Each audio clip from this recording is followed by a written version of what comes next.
ওদিকে মেঘনাথ নাগ লোক আক্রমণ করার জন্য সমস্ত সৈন্যদেরকে নিয়ে নাগ লোকে আগমন করছে।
সেনাপতিগণ, এই নাগ লোকে আমাদের সঙ্গে যুদ্ধ করার মতো কাউকে আমরা দেখতে পাচ্ছি না।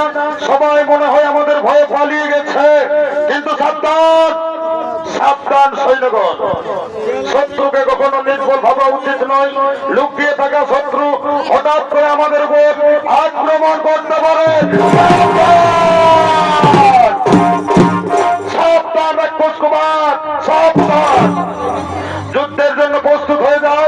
যুদ্ধ করে দেখিয়ে দেবো আমরা দুর্বল নই।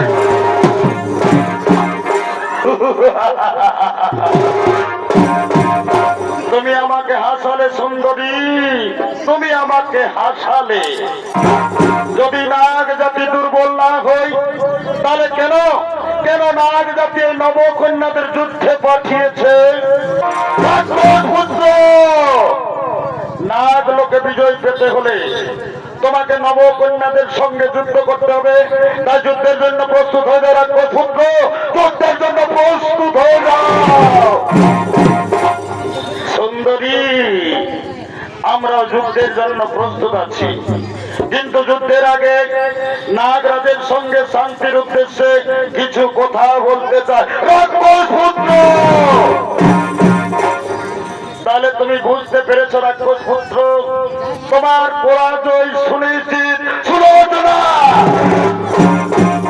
পৃথিবীতে এমন কোন শক্তি নেই যা মেঘনাথকে পরাজিত করতে পারে। নাগ লোক আসার পূর্বে আমার পিতা রাবণ রাজ বলেছিলেন নাগরাজের কন্যা পূর্ব সুন্দর। যদি যুদ্ধ ছেড়ে মৈত্রী সম্বন্ধ হয় তাহলে তুমি যুদ্ধ করো না, তাহলে তুমি সেই নাগ কন্যা সুলোচনা।